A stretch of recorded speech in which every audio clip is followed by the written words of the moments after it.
الشيطان اللعين الرجيم بسم الله الرحمن الرحيم الحمد لله الصمد الذي لم يلد ولم يولد ولم يكن له كفوا أحد والصلاة والسلام والتحية والإكرام على سيدنا ونبينا وشفيع ذنوبنا وطبيب نفوسنا أبي القاسم محمد اللهم صل على محمد وآل محمد وآله الطيبين الطاهرين المعصومين الذين ذهب الله عنهم الرجس وطهرهم تطهيرا اللهم صل على محمد وآل محمد واللعنة الدائمة على أعدائهم أجمعين أما بعد فقال الله سبحانه وتعالى في كتابه المجيد وفرقانه الحميد بسم الله الرحمن الرحيم إن الدين عند الله الإسلام صلوات محمد وعلى آله.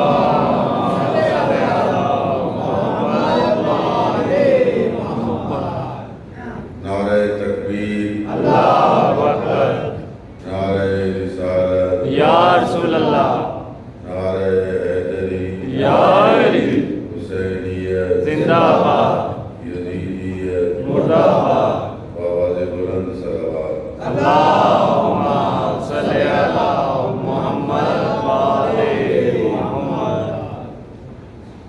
ان دو دنوں کی گفتگو میں جس موضوع کا میں نے انتخاب کیا ہے وہ ہم سب کی ایک مشکل اور تقریباً اکثریت، سب تو میں نہیں کہوں گا، اکثریت اس مسئلے میں پریشان ہے. جہاں چار افراد بیٹھے ہوتے ہیں وہ عموماً اولاد کا شکوہ کرتے ہوئے دیکھا گیا ہے. ان کو اولاد ٹھیک نہیں ہے، اولاد یہ کر رہی ہے، اولاد ہمارا کہنا نہیں مانتی. آپ اپنی مجالس و محافل میں بھی دیکھ لیں، اپنی نمازوں میں بھی دیکھ لیں کہ 40 سال سے اوپر کے لوگوں کی حاضری کتنی ہوتی ہے اور اس سے کم عمر کے لوگوں کی حاضری کتنی ہوتی ہے. اس کے بہت سارے اسباب ہیں. ایک سوشل میڈیا، اس وقت یہ انٹرنیٹ اور یہ جو الیکٹرانک میڈیا وغیرہ، یہ سارے اسباب ہیں. اس کا مین سبب کون ہے؟ یہ ذمہ داری کس کی تھی کہ اپنے بچوں کو جو شیعہ گھر میں پیدا ہوئے، جن کا باپ بھی شیعہ، ماں بھی شیعہ، مجالس بھی سنتے تھے، ماتم بھی کرتے، ان کو دیکھا گیا، لیکن مسجد میں کیوں نہیں آتے؟ قرآن کیوں نہیں پڑھتے؟ احکام کیوں نہیں سیکھتے؟ ماں باپ کا احترام کیوں نہیں کرتے؟ ماں کا کہنا کیوں نہیں مانتے؟ یہ خرابیاں، یہ بہت سارے سوالات ہیں. میں ظاہر ہے اس کے لیے تو کافی وقت درکار ہے، لیکن میں کوشش کروں گا کہ ان 2 دنوں میں مختصر انداز میں جتنا میں عرض کر سکا. ایک ابتدا میں ایک تمہید مختصر سی عرض کروں گا۔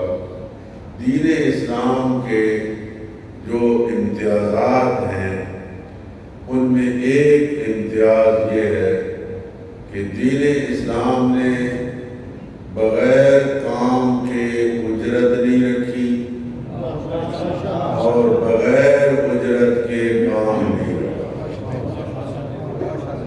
یہ امتیاز ہے دین اسلام کا۔ اجرت کو میں حق سے تعبیر کروں گا اور کام کو ذمہ داری سے تعبیر کروں گا۔ اسلام نے جہاں حق رکھا ہے وہاں ذمہ داری بھی رکھی ہے، اور جہاں ذمہ داری رکھی ہے وہاں حق بھی رکھا ہے۔ حق اور ذمہ داری آپس میں جدا نہیں ہے کہ حق ہو اور ذمہ داری نہ ہو۔ اگر اجرت ہو اور کام نہ ہو تو اس کا مطلب یہ ہوا اسلام نکموں کا مذہب ہے۔ وہ اجرت اور انعام تو دیتا ہے، کام نہیں لیتا، اور اگر کام لے اور اجرت کا قائل نہ ہو تو پھر اس کا مطلب ہے ظالمانہ نظام ہے کہ جو مزدور سے کام تو لے لیتا ہے لیکن مزدور کو اس کا حق نہیں دیتا۔ اسلام نے کسی جگہ پر حق کے ساتھ مزدوری ذمہ داری رکھی ہے، کوئی جگہ نہیں ملے گی کہ ذمہ داری ہو اور حق نہ ہو یا حق ہو اور ذمہ داری نہ ہو۔ میں اس کو انشاءاللہ مختصر انداز میں آگے پڑھوں گا۔ ہم سب پہ سب سے زیادہ حق کس کا ہے؟ میرا سوال ہے، ہم سب پہ کس کا حق ہے؟ اللہ کا۔ سب سے زیادہ حق کس کا ہے؟ اللہ تعالیٰ کا۔ اتنا حق نہ نبی کا ہے، نہ امام کا ہے، نہ ماں باپ کا ہے، نہ استاد کا ہے، جتنا حق اللہ کا ہم پر ہے۔ تو پھر اللہ کی ذمہ داری کیا ہے؟ دیکھو نا، میں نے کہا دین اسلام کا امتیاز یہ ہے کہ جہاں حق ہے وہاں ذمہ داری ہے، اور جہاں ذمہ داری ہے وہاں حق ہے۔ تو اگر اللہ کا سب سے زیادہ حق ہے تو پھر اللہ کی ذمہ داری کیا ہے؟ آپ کہیں گے کہ ذمہ داری تو وہ عائد کرے جو بلند ہو۔ اللہ سے بلند ہونا تو درکنار۔ ہم مسلمانوں کا، ہم شیعہ کا عقیدہ یہ ہے کہ اللہ سے بلند ہونا تو درکنار، اللہ جیسا ہی خلق کوئی نہیں ہوا۔ ایسا کا مصری سے اس جیسا کوئی نہیں، بلکہ وہ ہستی جو پوری کائنات میں افضل ہے۔ لولاک لما خلقت الافلاک کا مصداق، اول ما خلق اللہ نوری کا مصداق، اس کے بارے میں بھی آپ روزانہ 5 نمازوں میں تشہد میں پڑھتے ہیں، وَأَشْهَدُ أَنَّ مُحَمَّدًا عَبْدُهُ وَرَسُولُهُ۔ میں گواہی دیتا ہوں کہ پیغمبر خاتم جو ساری کائنات میں افضل ہیں وہ بھی تیرے جیسے نہیں ہیں، تجھ جیسے نہیں ہیں، عبدہ ورسولہ، تیرے عبد ہیں اور تیرے رسول ہیں۔ تو اس جیسا کوئی نہیں۔ پھر ذمہ داری کون عائد کرے؟ دیکھیں، ذمہ داری 2 قسم کی ہوتی ہے۔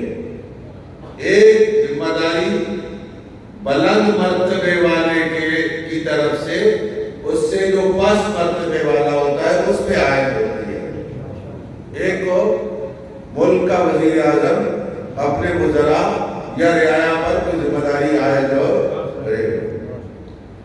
ایک ذمہ داری کسی کی طرف سے نہیں ہوتی، جو اس شخصیت کے اندر کمال ہے، اس پر ذمہ داری کو ادا کرتا ہے۔ مثلا میں آپ کو مثال دیتا ہوں، آپ ادھر سے بازار سے نکلے، باہر گلی میں آپ کا دوست کھڑا تھا، وہ کوئی چیز کھا رہا تھا، وہ آپ کو بھی اس نے آگے اشارہ کیا، آپ نے بھی وہ چند دانے اس سے لے لیے اور آپ چل بھی رہے ہیں، آپ کھا بھی رہے ہیں، آپ کے لیے کوئی پابندی اس کی نہیں ہے۔ لیکن اگر اس لباس میں کوئی ہو اور گلی میں چل بھی رہا ہو، کھا پی رہا ہو، تو شریعت کہتی ہے اس کے پیچھے نماز صحیح ہے۔ بھائی وہ بھی تو مسلمان، یہ بھی مسلمان، وہ بھی دین اسلام کا پابند، یہ بھی دین اسلام کا پابند۔ عوام کے لیے بازار میں چلتے ہوئے کھانا جو ہے کوئی عیب نہیں ہے۔ آپ کہتے ہیں اگر عالم دین اس لباس میں اگر بازار میں چل پھر رہا ہے، کھا پی رہا ہے، تو اس کے پیچھے نماز نہیں ہو سکتی، تو کیا شریعت اس کے لیے الگ ہے؟ اس کے لیے شریعت الگ ہے؟ تو باتیں نہیں، شریعت کا مسئلہ نہیں، مسئلہ ہے کمال کا۔ اللہ نے جو اس کو علم والا کمال دیا ہے، اس کا کمال بہت ساری چیزیں اس کے اوپر حرام کرا دیتا ہے۔ نعرہ تکبیر، اللہ اکبر، نعرہ رسالت، یا رسول اللہ، نعرہ حیدری، یا آواز بلند تر صلوات۔ اللہم صلی علی محمد وآلِ محمد۔ اور اللہ تو عین کمال ہے، وہ تو خالق کمال ہے۔ جس کو کوئی کمال ملا وہ اسی کا عطا کرتا ہے۔ اگر کوئی کسی کو نبی بنایا تو اسی نے بنایا، رسول بنایا تو اسی نے بنایا، امام بنایا تو اسی نے بنایا، ولایت عطا کی تو اسی نے عطا کی، امامت عطا کی تو اسی نے عطا کی۔ جس کے پاس جو انعام ہے وہ اسی کا عطا کرتا ہے۔ وہ ذات عین کمال ہے، اس کے اوپر کوئی ذمہ داری عائد کرے اس کا تصور بھی نہیں ہو سکتا۔ اس کا کمال، اس کے لیے کچھ ذمہ داریاں خود اس کا کمال اس پہ عائد کرتا ہے۔ فرمایا وَخَلَقَ كُلَّ شَيْءٍ فَهَدَاهُ، اس نے ہر چیز کو خلق کیا اور خلق کرنے کے فوراً بعد ہدایت کا بندوبست کیا۔ خلق کرنا بھی اس کے ذمہ ہے اور خلق کرنے کے بعد ہدایت کا بندوبست بھی اس کے ذمہ ہے۔ خالق بھی وہی، ہادی قائم کرنے والا بھی وہی۔ چنانچہ روح زمین پر جو پہلا انسان خلق فرمایا اسی کو پہلا ہادی بنایا، حضرت آدم علیہ السلام۔ اِنَّا عَلَيْنَا لَلْهُدَىٰ، تمہاری ہدایت کا بندوبست ہمارے ذمہ ہے۔ ہدایت ہم نے کرنی ہے، ہدایت اس نے اپنے ذمہ لے دی۔ پھر فرمایا مَا مِن دَابَّةٍ فِي الْأَرْضِ إِلَّا عَلَى اللَّهِ رِزْقُهَا هُوَ اللَّهُ الَّذِي خَلَقَكُمْ ثُمَّ رَزَقَكُمْ، اسی نے تمہیں پیدا کیا، اسی نے تمہارے لیے رزق کا بندوبست کیا۔ زمین پہ جو بھی جاندار موجود ہے فرمایا اس کا رزق ہمارے ذمہ ہے۔ خالق بھی وہی اور رازق بھی وہی۔ یا ایھا الناس اعبدوا ربکم الذی خلقکم، اے انسانوں اس اپنے مالک کی عبادت کرو جو تمہارا خالق بھی ہے، تمہارا رب بھی ہے، تمہاری تربیت کرنے والا بھی وہی ہے، مربی بھی تمہارا وہی ہے۔ تو کوئی جگہ اب خالق اکبر کا حق ہمارے اوپر زیادہ ہے تو اس نے اپنے لیے اپنی ذمہ داریوں کو بیان کیا کہ انسان جب میں نے تجھے پیدا کیا ہے تو تیری ہدایت کا بندوبست بھی میں نے کیا۔ انبیاء بھیجے، پہلے ان کو فرمایا جاؤ تبلیغ کرو، پتھر کھاؤ، پیغام پہنچاؤ، جب لوگوں سے پیغام لوگوں پر پہنچ جائے پھر انہیں کہو اطیعوا اللہ و اطیعوا الرسول و اولی الامر منکم۔ پہلے نہیں کہا پہلے تبلیغ کرو، پہلے انہیں دین سکھاؤ، پہلے انہیں شریعت سکھاؤ، تم اپنی ذمہ داری ادا کرو۔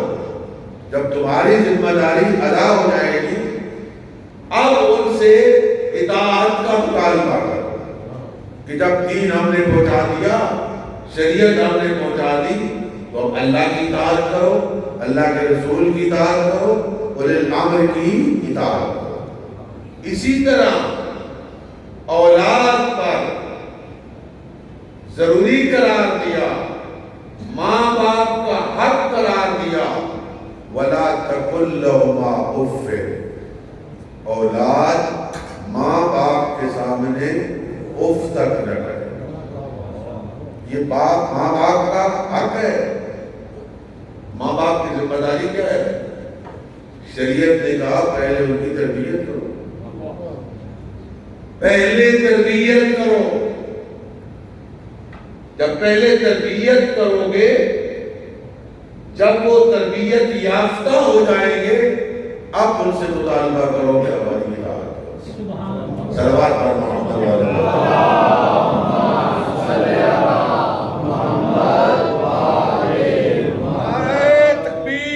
اللہ اکبر، نعرہ تکبیر، اللہ اکبر، نعرہ رسالت، یا رسول اللہ، نعرہ حیدری، یا علی۔ بہرحال میری کوشش ہوگی کہ 9 بجے تک میں نے آپ کو اجازت دینی ہے کہ میں بات آپ تک پہنچاؤں۔ میں خطیب تو اتنا نہیں ہوں، چودھری ذاکر صاحب ہیں جن کے ساتھ انہوں نے مجھے فرمایا تو میں حاضر ہو گیا۔ میں تو ایک چھوٹا سا مدرس ہوں، ٹیچر ہوں، تو کلاس میں آگے جتنے حضرات بیٹھے ہیں ان کو اپنی بات سناؤں گا۔ اگر کوئی تھکا ہوا ہے اسے آرام کرنا چاہیے۔ صلوات پر محمد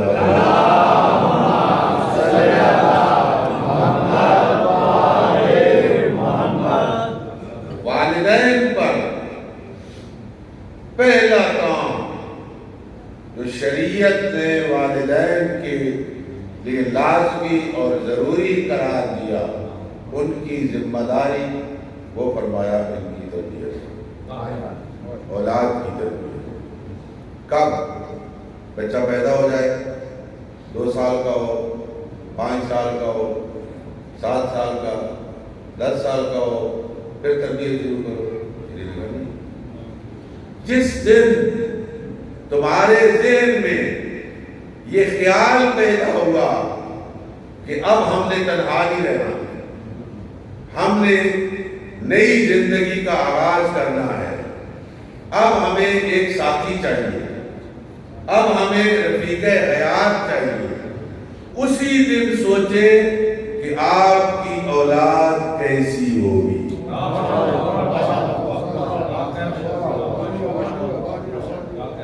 اس لیے کہ اگر باپ باکمال ہوگا، ماں باکمال ہوگی، تو پیدا ہونے والی اولاد بھی باکمال ہوگی۔ اس لیے کہ قانون وراثت جس طرح مادی امور میں چلتا ہے اس طرح روحانی امور میں بھی چلتا ہے۔ اولاد ماں باپ کے مال کی وارث ہوتی ہے تو روحانیت کی بھی وارث ہوتی ہے، ان کے اخلاق کی بھی وارث ہوتی ہے، ان کے کردار کی بھی وارث ہوتی ہے۔ لہذا اگر دونوں باکمال ہوں گے، ماں بھی باکمال ہوگی، باپ بھی باکمال ہوگا، تو پیدا ہونے والا بیٹا بھی باکمال ہوگا۔ اور اگر ان دونوں میں ایک باکمال ایک بے کمال، تو پیدا ہونے والا بچہ دونوں کا اثر لے کے آئے گا، باکمال کا بھی لے کے آئے گا، بے کمال کا بھی لے کے آئے گا۔ اور اس کو مولا متقیان نے خود اپنے کردار سے، اپنے فرمان میں، اپنی سیرت میں واضح کیا۔ کون نہیں جانتا تھا کہ علی ابن ابی طالب علم امامت کے ذریعے جانتے تھے کہ کون سا خاندان بہتر ہے، اس خاندان کی کون سی خاتون بہتر ہے جس سے میں شادی کروں۔ علم امامت کے ذریعے جانتے تھے، لیکن آئے کن کے پاس؟ اپنے بھائی عقیل کے پاس، جو علم الانصاب کے ماہر تھے۔ کہا عقیل، آپ علم الانصاب کے ماہر ہیں، مجھے کوئی ایسا بہادر خاندان بتائیں جس بہادر خاندان کی خاتون سے میں شادی کروں تاکہ اس سے پیدا ہونے والا بچہ بہادر ہو۔ میں آج کروں گا مولا، اگر آپ کا بچہ آپ ہی کا اثر لے کے آئے تو بہادر ہوگا، یقیناً فرمائیں گے۔ اور ایک آدھ جگہ پہ فرمایا بھی صفین میں، یقیناً اس کا جواب دیں گے کہ جو بچہ آتا ہے وہ ماں کا بھی اثر لے کے آتا ہے اور باپ کا بھی اثر لے کے آتا ہے۔ اور اس کو میں زیادہ واضح کر دوں، سورہ الرحمن کی آیت کے ذریعہ کہ خالق اکبر نے ایک مثالی جوڑے کا تذکرہ کیا سورہ الرحمن کے اندر، اور ان کی مثالی اولاد کا تذکرہ کیا۔ ماں باپ کیسے تھے، ماں باپ کے اندر کتنا کمال تھا، اور ان کی اولاد کیسے با کمال بنی۔ فرمایا مرج البحرین یلتقیان بینہما برزخ لا یبغیان فبأی آلاء ربکما تکذبان یخرج منہما اللؤلؤ والمرجان۔ فرمایا جب دو سمندر ملتے ہیں، یہ سمندر کس کے تھے؟ پانی کے نہیں، یہ دو سمندر کس کے تھے؟ علم کے، عصمت کے، طہارت کے، تقوی کے، عبادت کے، سخاوت کے، روحانیت کے، عظمت کے، ایثار کے۔ جب دو سمندر ملتے ہیں اس کا نتیجہ کیا نکلتا ہے؟ ان سے یخرج منہما اللؤلؤ والمرجان، ان سے لؤلؤ اور مرجان نکلتے ہیں۔ آپ کے چھٹے امام فرماتے ہیں ان دو سمندروں سے مراد علی و فاطمہ ہیں، اور لؤلؤ والمرجان سے مراد حسن و حسین۔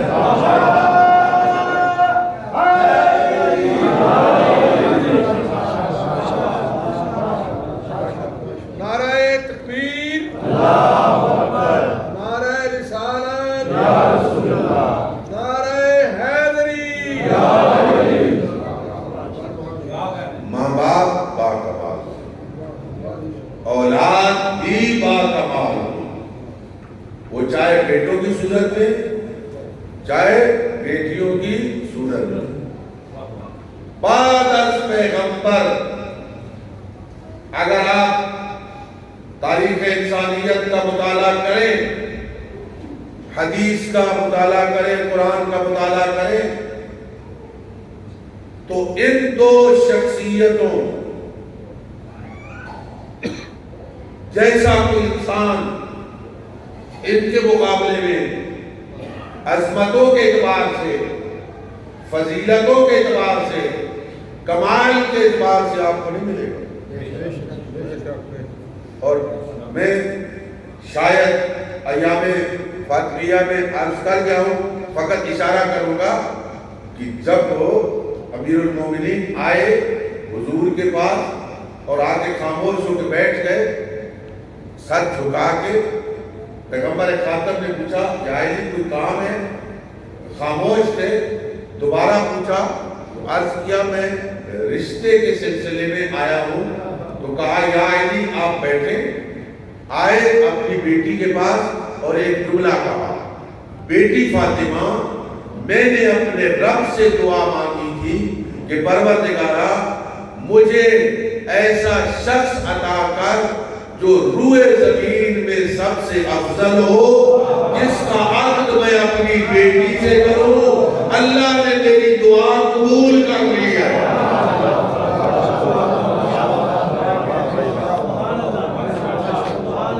نعرہ حیدری، کائنات میں علی سے افضل کوئی اللہ نے میری دعا کو قبول کر لیا ہے۔ تو چونکہ ماں باپ با کمال تھے، اولاد بھی با کمال، ہمیں بھی کہا کہ جب بھی رشتے کے سلسلے میں نکلو، خیال رہے آپ کے چھٹے امام حضرت جعفر بن صادق علیہ السلام،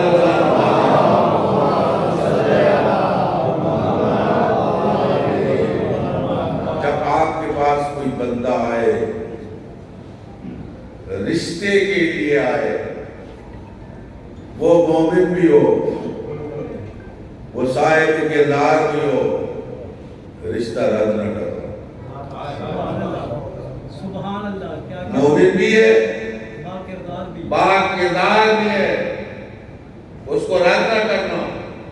خاتون سے کہا کافر سے شادی نہیں کرنی، مشرک سے شادی نہیں کرنی، بے دین سے گریز کرنا ہے۔ اور میں بتا دوں دو خصوصاً صفتیں ان کا ذکر کرتا ہوں۔ خاتون سے کہا بے نماز سے شادی نہیں کرنی، شرابی سے شادی نہیں کرنی۔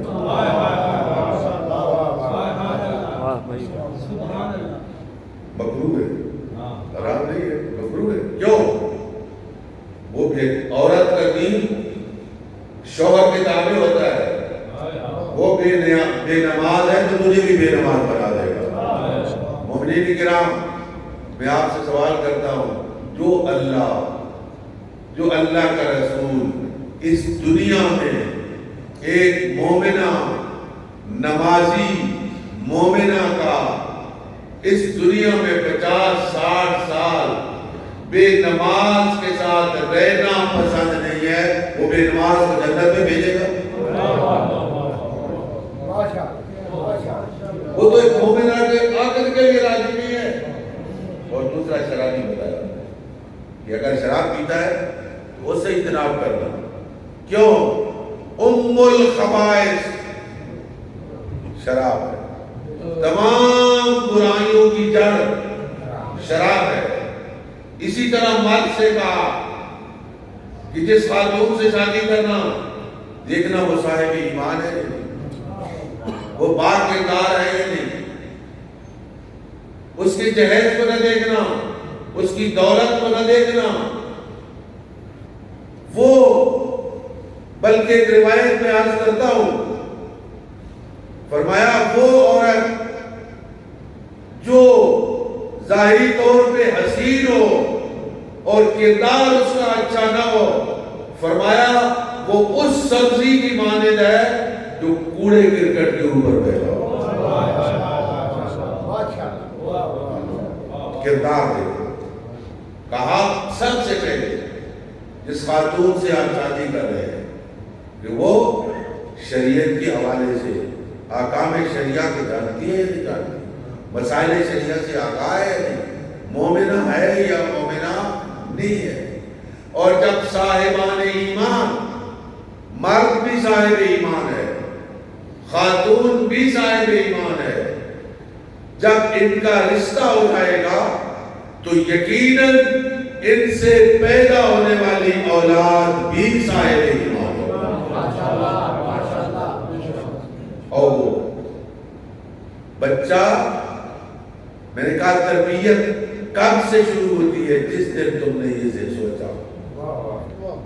اب بچہ ماں کے شکم میں آ گیا، بچے نے سیکھنا شروع کر دیا، پیدا ہونے کے بعد نہیں، ماں کی شکم میں جیسا ماں کا کردار ہے وہ بچے کے اندر منعکس ہو رہا ہے۔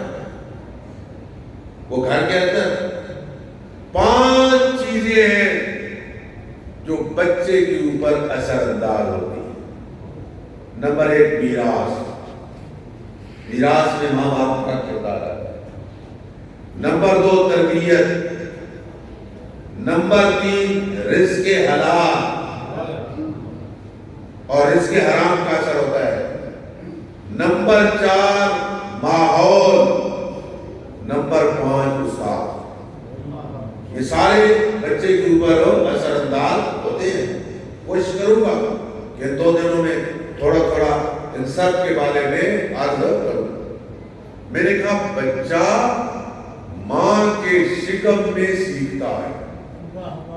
ہمارے مذہب کے 2 بزرگ علماء گزرے ہیں اور یہ کون ہیں؟ رات کو شیخ مفید علیہ رحمہ خواب میں سیدہ طاہرہ جو شرعی پردے میں یقیناً مقبول ہوگی سیدہ طاہرہ اپنے 2 بیٹوں حسن و حسین کے بازو پکڑے ہوئے آئیں اور کہا شیخ میرے ان 2 بیٹوں کو علم پڑھاؤ. بیدار کجا حسن و حسین رات بے چینی میں گزری. صبح ایک سید زادی آئی 2 بچوں کی انگلیاں پکڑی ہوئی. کہا شیخ یہ تو میرے بیٹے ہیں ان خواب علم دین پڑھا ہے. وہ خواب کی تعبیر پتہ چلی. یہ 2 کون تھے؟ ایک کا نام سید مرتضیٰ ہے ایک کا نام سید رضوی ہے. یہ 2 سید زادے آئے اور دونوں کے بارے میں امیر المومنین نے دونوں کو اپنا فرزند کہا. خاتون جنت نے بھی کہا کہ میرے فرزندوں کو پڑھاؤ. خود امیر المومنین نے بھی دونوں کے بارے میں کہا. سید مرتضیٰ کے بارے میں بھی سید رضی کے بارے میں. یہ پڑھتے ہیں اور جب بھی شیخ مفید علیہ رحمہ کوئی بات شروع کرتے ہیں تو شہزادوں کے چہروں سے ایسے معلوم ہوتا ہے کہ یہ سبق انہوں نے پڑھا ہوا. ایک دن شیخ مفید نے پوچھا کہ جب میں کوئی گفتگو کرتا ہوں تو تمہارے چہروں سے ایسے ظاہر ہوتا ہے کہ گویا یہ سبق تم نے پہلے پڑھا ہوا ہے. کہنے لگے ہم بھی حیران ہیں کہ ادھر سے آپ بات شروع کرتے ہیں تو جتنا سبق ہوتا ہے وہ سارے کا سارا ہمارے ذہن میں موجود ہوتا ہے. آئے گھر والدہ سے پوچھا امی ایک مسئلہ ہے. استاد بھی ہمارے اس میں پریشان ہیں. ہم بھی ہیں کہ جب استاد کوئی بات شروع کرتا ہے وہ سارے کا سارا وہ ان کی گفتگو ہمارے ذہن میں آ جاتی ہے. کہا بیٹا اس کا سبب میں بتاتی ہوں. جب تم میرے شکم میں ہوتے تھے تمہارا باپ یہاں درس دیتا تھا میں پردے کے پیچھے بیٹھ کے درس سنتی تھی. یہ اس درس کا اثر ہے.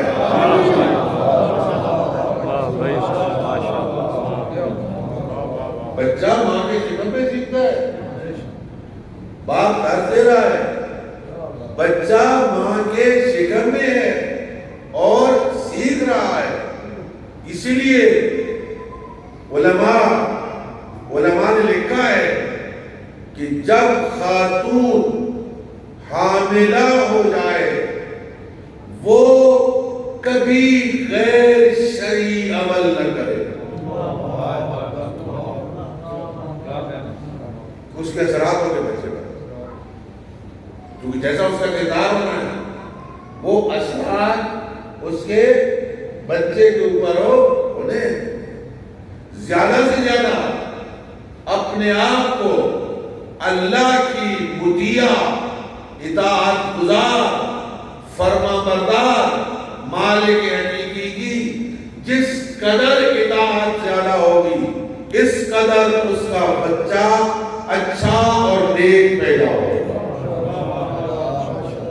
یہاں سے ماں کے شکم سے اور اسی طریقے پہ معصومین نے فرمایا کہ خاتون کو جب تو حاملہ ہے غذا میں خصوصاً احتیاط کرنا، اس لیے کہ جو تم کھاؤ گی اسی سے بچے کو غذا ملے گی، جو ماں کھائے گی وہ خون کی صورت میں منتقل ہوگا اور وہ خون بچے کو جائے گا، لہذا اگر حلال کھائے گی تو اس کا بھی اثر ہوگا، اگر حرام کھائے گی تو اس کا بھی بچے کے اوپر اثر ہوگا۔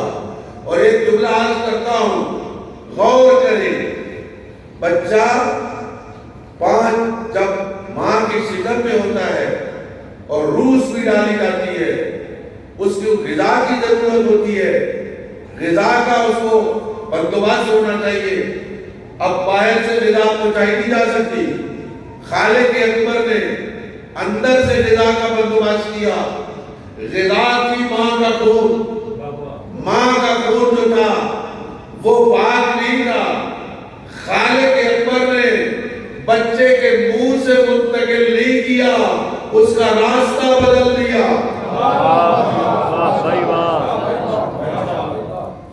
اس کا راستہ بدل دیا۔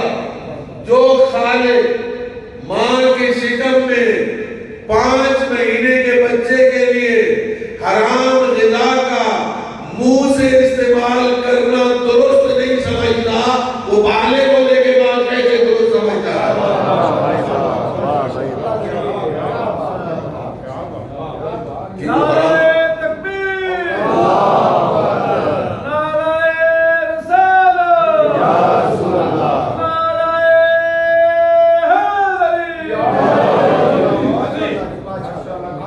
اور علماء علم اخلاق نے ان غذاؤں کا ذکر بھی کیا کہ حمل کے دوران خاتون کون کون سی غذائیں استعمال کریں۔ بسا اوقات بعض لوگ سوال کرتے ہیں، مجھے کچھ بچے جو ہیں وہ صحیح و سالم پیدا ہوتے ہیں، کچھ ناقص پیدا ہوتے ہیں، پھر بعض کو نعوذ باللہ اللہ کی ذات پر بھی اعتراض کرنے لگتے ہیں، کچھ بچے جو ہیں مادر ذات کا بینا پیدا ہوتے ہیں، کچھ وہ ہوتے ہیں جو وہ گونگے اور بہرے پیدا ہوتے ہیں۔ اس کا سبب ماں ہوتی ہے، اس کا سبب باپ ہوتا ہے۔ اس کو علماء نے لکھا ہے کہ بچے کے ساتھ ماں کون سی غذا کھائے گی تو بچہ بہرا یا گونگا پیدا ہوگا، کون سا عمل کرے گی، کون سا کردار اپنائے گی، یہ ناقص الخلقت ہونا، اس کے بھی اثرات ماں اور باپ کی طرف سے ہوتے ہیں۔ اللہ نے اس دنیا کو اسباب کے تحت رکھا ہے اور بتایا ہے کہ اگر تم یہ کرو گے تو اس کا اثر یہ ہوگا، یہ کام کرو گے تو اس کا اثر جو ہے وہ یہ ہونا ہے۔ لہذا اگر اس کے مطابق عمل کیا جائے، میں کہتا ہوں کہ اگر ایک بچہ ماں کے شکم میں سیکھتا ہے، باپ کی گفتگو سیکھتا ہے، اور جب اس کے سیکھنے کے ٹائم پہ پیدا ہونے کے بعد جب استاد بتاتا ہے تو وہ ساری گفتگو اس کے دماغ میں آ جاتی ہے۔ اگر ماں صبح قرآن مجید کی تلاوت کرے گی تو شکم میں جو بچہ ہے اس کے اثرات ہوں گے یا نہیں ہوں گے؟ اگر نماز پڑھے گی تو اثرات ہوں گے یا نہیں ہوں گے؟ یقیناً اس کے اثرات ہوں گے۔ لہذا یہ ایک نعمت پروردگار ہے۔ میں کہتا ہوں صاحبان اولاد، تم جتنا خدا کا شکریہ ادا کرو کم ہے۔ فرعون خدا بن گیا تھا، صاحب اولاد نہیں بن سکا تھا۔ اگر صاحب اولاد بن جاتا تو موسیٰ کو گھر میں پالنے کی کیا ضرورت ہے؟ لہذا خدا نے یہ نعمت ضائع کرنے کے لیے نہیں دی، اس کا فرمایا اس کی تربیت کرو، اور یاد رکھو آپ کا نیک بچہ بھی آپ کی طرف منسوب ہے، آپ کا برا بچہ بھی آپ کی طرف منسوب ہے۔ آپ اس کے باپ ہیں، نیکی کرے گا تو بھی آپ کی طرف منسوب، برائی کرے گا تو بھی آپ کی طرف منسوب۔ اور اگر آپ اس کو تربیت کریں گے، بتاؤں گا کہ تربیت کس انداز سے کرنی ہے، تربیت کریں گے، نیک ہوگا، آپ دنیا سے رخصت ہو جائیں گے۔ آپ نے بچے کو نمازی بنایا، آپ نے بچے کو قرآن پڑھایا، آپ نے بچے کو بااخلاق بنایا، آپ نے اس کو مہذب بنایا، آپ دنیا سے رخصت ہو گئے، بچہ نیکیاں کرتا رہا، تمہارا نام اعمال کھلا رہا۔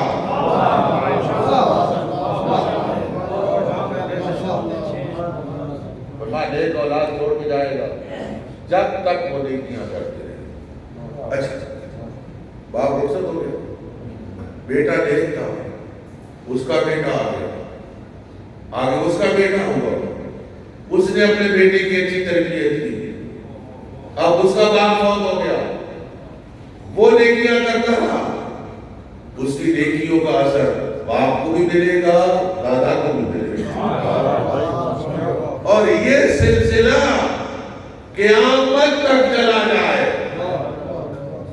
اس کے اثرات باقی رہیں گے۔ فرمایا اولاد پر ایک ذمہ داری یہ عائد کی کہ جب نماز پڑھو تو یہ دعا پڑھو، رب ارحمہما کما ربیانی صغیرا۔ پروردگارا سنیں، یہ دعا بھی ہے اور ماں باپ کے لیے بہت بڑا سبب بھی ہے، اس پر غور کرنا۔ پروردگارا میرے ماں باپ پہ رحم فرما جیسا انہوں نے میری تربیت کی ہے۔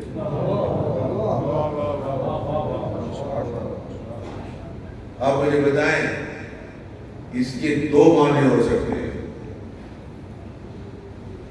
رحمت کے معنی میں بھی ہو سکتی ہے، رحمت کے خلاف معنی میں بھی ہو سکتی ہے، وہ سارے کا سارا تربیت کے اوپر منحصر ہے۔ اگر تربیت اچھی کی ہوگی تو واقعاً دعا میں رحمت کے معنی میں ہوگی، اور اگر باپ نے گانا سکھایا ہو، بچہ سکول کے لیے اٹھتا تو ابا جی سوئے ہوئے ہوتے تھے، بے نماز بنایا ہو، اگر وہ نمازی بن بھی جائے تو جب جو دعا مانگے گا تو دعا کا معنی کیا ہوگا؟ رب ارحمہما کما ربیانی صغیرا، جیسی تربیت کی۔ دوستو علم اطہار نے جو خود معصوم تھے، ان کی اولادیں معصوم تھی، نہج البلاغہ میں وصیت پڑھو امیر المومنین کی، حضرت فرماتے ہیں بیٹا حسن و حسین تمہارے دل کے سخت ہونے سے پہلے، بالغ ہونے سے پہلے، میں نے تمہیں احکام کی بھی تعلیم دی ہے، قرآن کی بھی تعلیم دی ہے۔ کیا امیر المومنین کو اپنی اولاد کو قرآن کی تعلیم دے، فرائض الہی کی تعلیم دے، اور ہماری ذمہ داری نہیں ہے؟ کیا ایک باپ جس کے بیٹے بھی ہیں بیٹیاں بھی ہیں، وہ گھر میں بیٹوں کو ٹائم دیتا ہے؟ رات کے ٹائم پر، کسی ٹائم پر جب فارغ ہو، آئے بیٹھے مسائل کی عمر گفتگو کرتے ہیں، وہ سوال کریں اور باپ ان کو مسائل کا جواب دے۔ ایک اصول ہے، فاقد الشیء موت الشیء نہیں ہو سکتا، جس کے پاس کچھ نہ ہو وہ دوسرے کو عطا نہیں کر سکتا. باپ اس وقت عطا کرے گا جب پہلے اس کے پاس ہوگا. لہذا خود قرآن کا مطالعہ کرے, حدیث کا مطالعہ کرے, آیات الہیہ کو پڑھے اور وہی قرآن کھول کے بچوں کو سنائے. جب وہ اس طرح بچوں کی تربیت کرے گا تو یقیناً اس کے فرما بردار بنے گے. لوگ کہتے ہیں مولانا صاحب تعویذ دے دے, بچہ جو ہے وہ بات نہیں مانتا. جب آپ کی بات مانتا تھا آپ نے اس کو منوائی نہیں.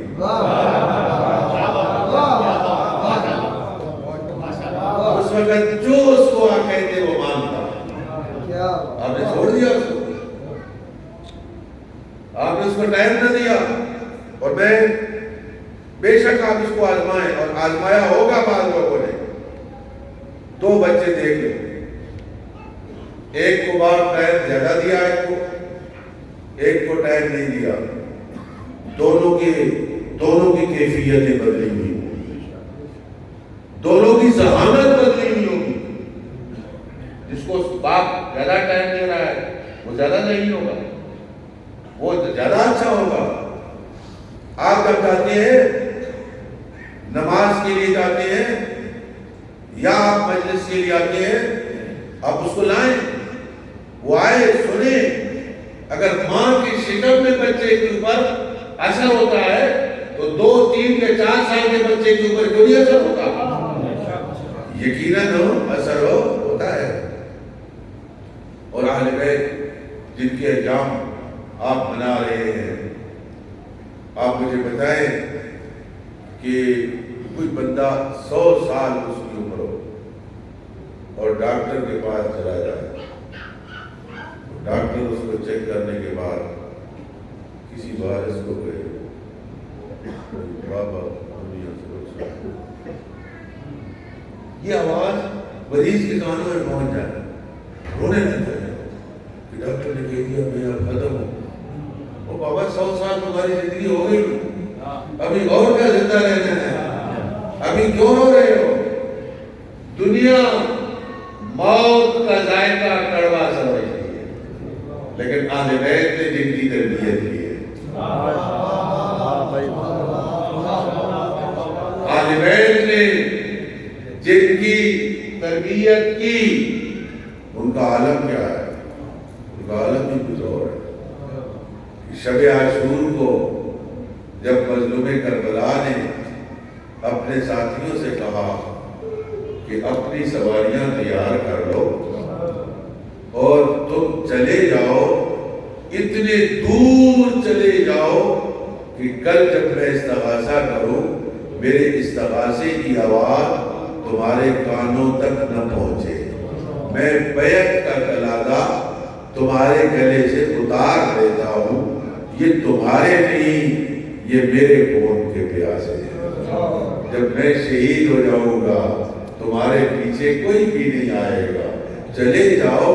اور دوسرا جملہ فرمایا, چلے جاؤ اور ایک ایک بنی ہاشم کا بازو پکڑ کے چلے جاؤ, بنی ہاشم کا بازو پکڑ کے چلے جاؤ. گویا یہی کہہ رہے تھے نا, کوئی علی اکبر کا بازو پکڑ کے چلا جائے, کوئی عباس کا بازو پکڑ کے چلا جائے, کوئی اور محمد کا بازو پکڑ کے چلا جائے. عزادارو, یہ ایام, یہ محرم جن ہستیوں کا آپ منا رہے ہیں, جن بیویوں کا منا رہے ہیں, ان کے بارے میں ایک جملہ کہتا ہوں کہ امام نے سارے رستے میں اپنے ساتھیوں کو کہا چلے جاؤ, یہ تمہارے نہیں, یہ میرے دشمن ہیں. شب عاشور کو کہا چلے جاؤ, یہ تمہارے نہیں, یہ میرے دشمن ہیں. بنی ہاشم کو بھی لے جاؤ. مجھے بتاؤ اس پورے سفر میں کہیں ایک دفعہ بھی فرمایا بہن زینب تم بھی چلی جاؤ, بہن کلثوم تم بھی چلی جاؤ؟ سب سے کہہ رہے ہیں, صاحب سے کہہ رہے ہیں, بنی ہاشم سے کہہ رہے ہیں, لیکن کیا بیویوں سے کہا؟ عزادارو میں کہتا ہوں عباس چلے جاتے, حسین خود موجود تھے جگہ کو پور کرنے کے لیے. کربلا چلے جاتے حسین موجود تھے، لیکن اگر زینب چلی جاتی اس خلا کو پر کرنے والا کوئی نہ تھا۔ جو زینب نے خلا پر کیا اس خلا کو پر کرنے والا کوئی نہ تھا۔ شیخ الجامعہ علامہ اختر عباس بیان کرتے تھے کہ مظلوم کربلا گھر کے اندر قرآن کی تلاوت کر رہے تھے، پشت دروازے کی طرف تھی، امام کو محسوس ہوا کہ پیچھے کوئی آیا، امام نے مڑ کے دیکھا تو بہن زینب کھڑی ہے۔ مظلوم کربلا نے قرآن کو بلند کے بند کیا، امام کھڑے ہو گئے، بی بی نے کہا بھیا حسین آپ قرآن پڑھ رہے تھے، آپ بیٹھے رہے تھے، آپ کیوں کھڑے ہوئے؟ اس وقت امام نے فرمایا او میری بہن زینب میں تیرا ممنون ہوں، او میری بہن زینب میں تیرا ممنون ہوں، اور میں اللہ کے دین کو بچاؤں گا، تو مجھے بچائے۔ لوگ مجھے باغی کہیں گے اے میری بہن زینب تو شام و کفہ کے بازاروں میں خطبے پڑھ کے کہے گی میرا بھائی نمازی تھا۔ جب سارے اصحاب سے عہد وفا لے لیا، کسی نے کہا مولا وہ زندگی نہیں چاہیے جو آپ کے بغیر ہو، کسی نے کہا مجھے 70 مرتبہ شہید کیا جائے، کسی نے کہا مجھے 1000 مرتبہ شہید کیا جائے، ہم آپ کے قدموں سے جدا نہیں ہوں گے۔ امام نے دعا کی اپنے اصحاب کے لیے اللہ تمہیں خیر عطا کرے۔ اور میرے ساتھیوں میں نے ایسا کوئی ساتھی نہیں دیکھا جب سارے اصحاب سارے بڑے اپنی اپنی باری بھگت چکے تو کونے میں 13 سال کا بچہ کھڑا ہوا۔ آل بیت نے کس طرح تربیت کی اپنے بچوں کی؟ 13 سال کا بچہ کھڑا ہوتا ہے اور عرض کرتا ہے یار چچا، اے میرے چچا، انا فی من یقتل، آپ فرما رہے ہیں کل جو رہے گا مارا جائے گا، کیا شہداء کی لسٹ میں میرا نام بھی ہے؟ آپ فرما رہے ہیں جو بھی رہے گا مارا جائے گا، کیا شہداء کی لسٹ میں میرا نام بھی ہے؟ امام نے یہ جواب نہیں دیا بیٹا قاسم شہداء کی لسٹ میں تیرا نام ہے یا نہیں؟ فرماتے بیٹا قاسم پہلے مجھے بتاؤ کیف الموت عندک، موت کو کیسے سمجھتے ہو؟ کہا چچا اعلیٰ من العسل، میں موت کو شیرین شہد سے بھی شیرین سمجھتا ہوں۔ ساری دنیا موت کا ذائقہ کڑوا سمجھتی ہے اور امام حسن کا لخت جگر موت کو شہد سے شیرین سمجھتا ہے۔ اب فرمایا بیٹا قاسم شہداء کی لسٹ میں تیرا نام بھی ہے، تیرے چھوٹے بھائی علی اصغر کا نام بھی ہے۔ اب عزاداروں اپنا نام سنا، قاسم خوش ہو گیا، علی اصغر کا نام سنا تڑپ گیا، عاشقیدہ کہا چچا کیا فوج اشقیا خیموں میں آ جائے گی؟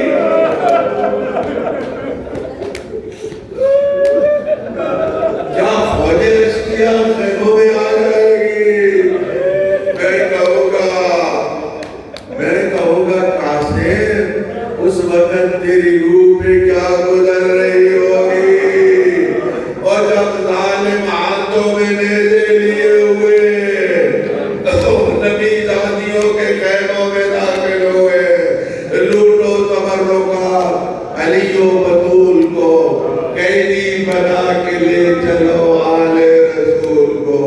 بس عزاداروں مجلس ہو گئی، گریہ ہو گیا، اللہ اس گریے کو قبول فرمائے۔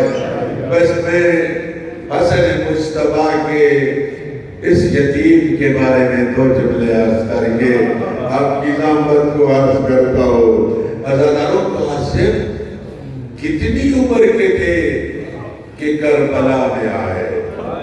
روایت کے جملے ہیں لم یبلغ الحلم، ابھی سن بلوغت کو نہیں پہنچے۔ جب 28 رجب کو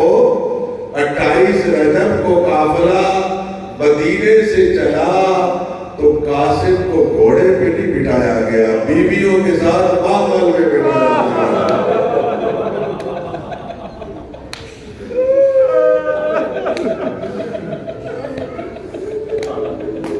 ماحول میں بیٹھ کے آئے.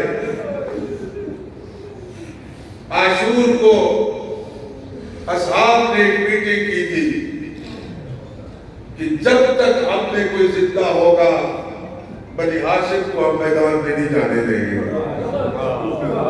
بہت وفادار تھے حسین کے ساتھی.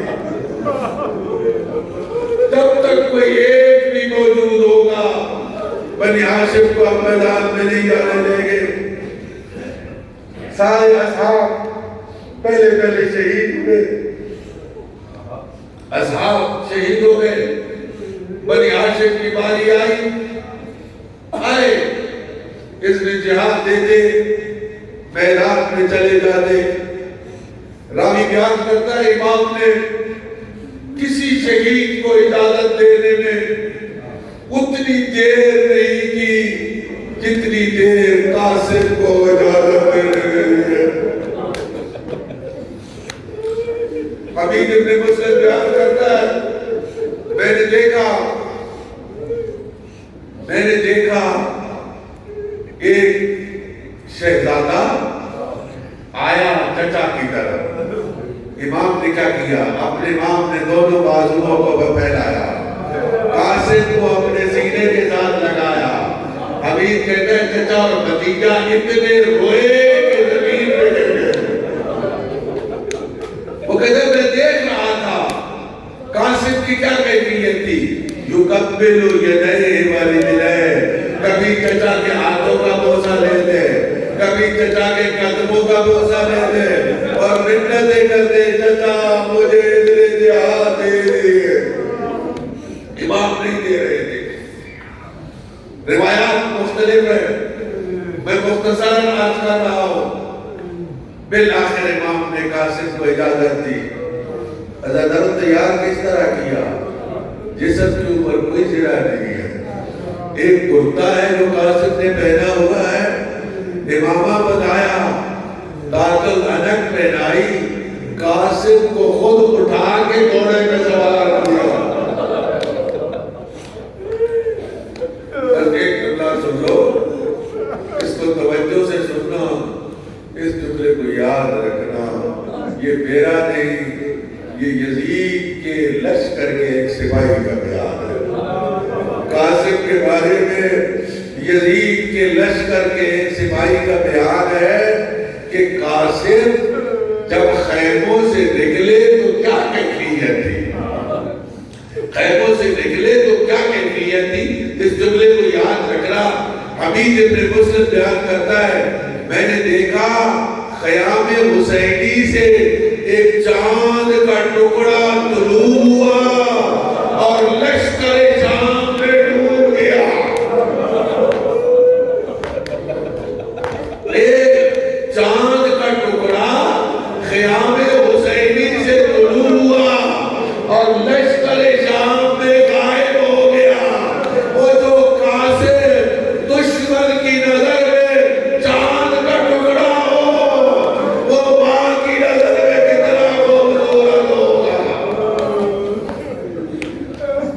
قاسم آئے جنگ کی, کئی ملائن کو فنار کیا. اطمینان کا یہ عالم تھا کہ اپنے جوتے کا تسمہ ٹھیک کر رہے تھے. ایک ظالم نے چوکے باہر کیا, مظلوم کربلا تیار کھڑے تھے. زیرت الجناب پہ آئے اور گھوڑے کو دوڑا کے قاسم کے قاتل پہ حملہ کیا. اس کا ہاتھ کٹا ہوا. اس نے کہا مجھے حسین کے غضب سے بچائیے. اب اگر لشکر آ گیا, قاسم زمین میں, ادھر کے گھوڑے ادھر دوڑے, ادھر کے گھوڑے ادھر دوڑے, اور اندر سے آواز آ رہی تھی چچا میں تو چلا جا رہا ہوں, میری مدد کے لیے آئیے. حسین پہنچے, قاسم ایڑیاں رگڑ رہے تھے. کہا بیٹا قاسم, وہ تیرے چچا میں بڑا مشکل ہے, تو نے مدد کے لیے بلایا, میں تیری مدد کے لیے نہ پہنچ سکا. قاسم کی روح برباد کر گئی. مظلوم کربلا نے قاسم کو اٹھایا، لاش کو سینے کے ساتھ لگایا، قدم زمین پہ خط کھینچ رہے تھے، اللہ کا مولا کہاں لے آئے؟ جہاں علی اکبر کا لاشا پڑا تھا، دوسری طرف قاسم کا لاشا رکھا، حسین دونوں لاشوں کے درمیان اس طرح بیٹھے